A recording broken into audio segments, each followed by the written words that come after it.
Suppose you have tickets to a concert, and suppose it's an indoor concert, and it's a few kilometers from your place. You have to drive down there. The tickets have been given to you free by a friend, and the weather department says that there's going to be a storm. It's going to rain quite heavily, and it's going to rain all night. And your GPS shows that there's huge amount of traffic towards that concert. Will you go or will you not for that concert?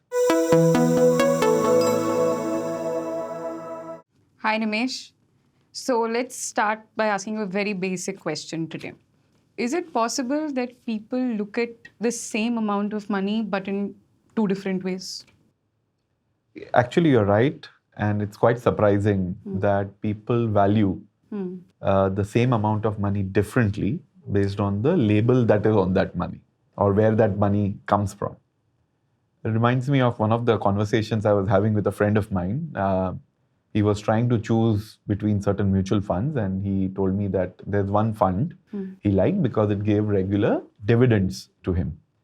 I said, well, you don't need to necessarily look at only that fund because of dividends. You can look at other funds. In fact, you can do an SWP, a systematic withdrawal plan, which will give more or less the same effect because the person was looking for regular income, I guess.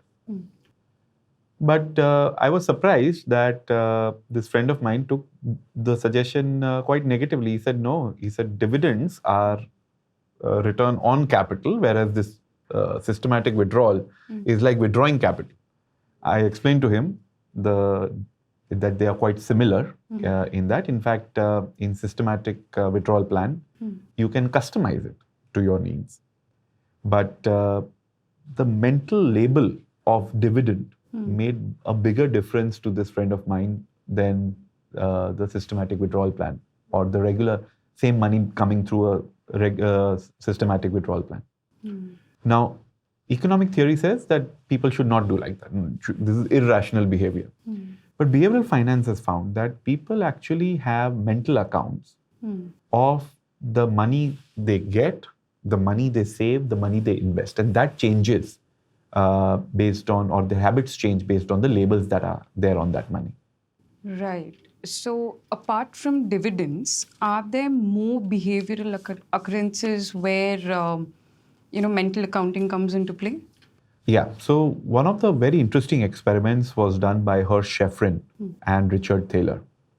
And actually, the audience can also think as we are talking about this. So suppose there are three cases. You are getting 6 lakh rupees of additional income. Think of it as a bonus that you are getting.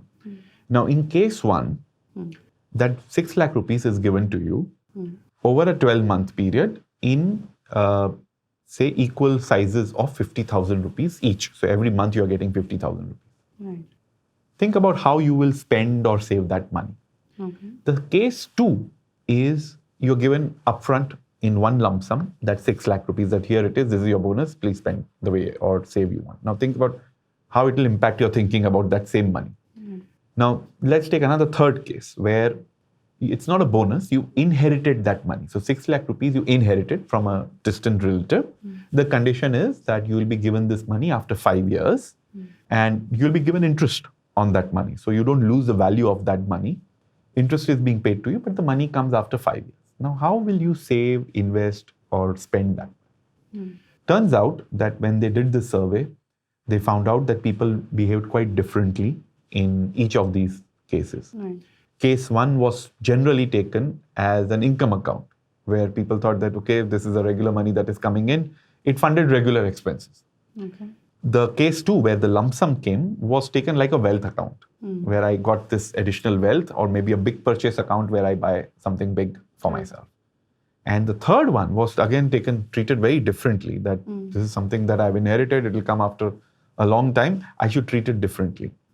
So again, same amount of money, no change in value, but people look at it differently depending on what source it is. And that's the trick that mental accounting plays on you. Right. So just extrapolating that thought, then will mental accounting also affect the investment decisions that I, take, or the risk appetite that I may have towards certain amounts versus certain other amounts just by labeling them differently? Absolutely. So the way we look at risk the way we look at investing changes based on the label we change on the money. There are 2-3 important biases that come into your decision making when you're using certain mental accounts and how you label the money. So the first effect is the house money effect. You would have seen gamblers when they go into a casino, suppose they have taken 10,000 rupees with them. And when they win certain money, say 10,000 rupees, they win as profits. They handle the two amounts, though they are same, very differently. So first 10,000 that they brought from the home will be very differently bet. And the profit that they got, which is what they call as the house money, they won it from the casino house. They treat it quite differently, possibly taking more risk on this profit of 10,000 than what they would do on the initial 10,000. Now think about new investors that come into the market, they are trading, and in a bull market, they are making money. Now that profit that they make, which came in very easily, they take more risk with that money because of the house money effect. The second type of impact that comes is when you make a loss, which is called a long shot fallacy. Daniel Kahneman, one of the psychologists who won a Nobel Prize in economics, he says, they did a survey, he says that in horse racing, they found that at the end of the day, the bets on horses that were least likely to win went up. So what we call as a long shot of winning. And they were trying to understand why it happened. They found that people who actually had made losses that day, towards the end, try to bet on a horse which is least likely to win, because if by luck or by chance if they win, the payoff is huge. And they will return home with some profit or at least much less loss than they have. So they are trying to close their day's mental account of loss with a profit, and that's why they are taking bets that generally they would not take. Same thing happens with investors. If you have missed a rally or a bull market, investors try to take certain securities which they otherwise would not take. Their investment process would not permit them to, but to catch up on that. And third, I think to some extent, there is also a sunk cost fallacy where people are more anchored to say their cost that they have paid and they don't want to take a loss. So sunk cost fallacy says that suppose you have a tickets to a concert and that suppose it's an indoor concert and it's a few kilometers from your place, you have to drive down there. The tickets have been given to you free by a friend. And the weather department says that there's going to be a storm, it's going to rain quite heavily, and it's going to rain all night. And your GPS shows that there's huge amount of traffic towards that concert. Will you go or will you not for that concert? Now, the second scenario is within the same, that suppose you had paid 10,000 rupees for that ticket. And in the same situation, that's an indoor concert, but there's huge storm, rains, traffic is huge. Will you go or not go? Most people decide that if I have paid for it, I should go. The cost of the ticket is actually a sunk cost. Why trouble yourself so much to get to a concert? Maybe you get on time or no. But people go through that suffering because of the sunk cost fallacy. And the same thing happens in investments. People who have lost money on something try to close that particular security account with a profit. So either they wait for a break even, they try averaging that bad company or bad stock at a lower level, which is actually throwing good money after bad. So they don't take it as a sunk cost, that it's gone, I need to just move on. So these are the few things that impact your decisions based on mental accounts. Right. But, most of us who kind of earn a fixed salary, we always label how we are going to spend this money. That we have our EMIs to pay, we have our out-of-pocket expenses. We generally have a bucketing, ticketing mechanism. So is mental accounting always a bad thing, or are there some positives to it in terms of like planning or any other, behavioral outcome that we may show? You are right. Mental accounting helps in planning better. So way we save, way we invest. Mental accounts help us to segregate or budget our money and then spend it accordingly. However, this system also has a few flaws or biases. Now, they can be handled.